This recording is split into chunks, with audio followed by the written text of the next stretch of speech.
Hi, this is Kevin at Tutor with the Best, and you're watching 1 Minute Math. Finding derivatives using the product rule.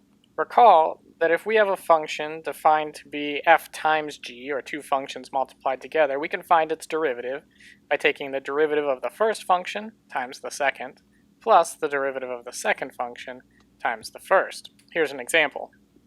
Y equals x cubed sine of x. We can define x cubed to be our first function f and sine of x to be our second function g. It might help to write down each of their derivatives first.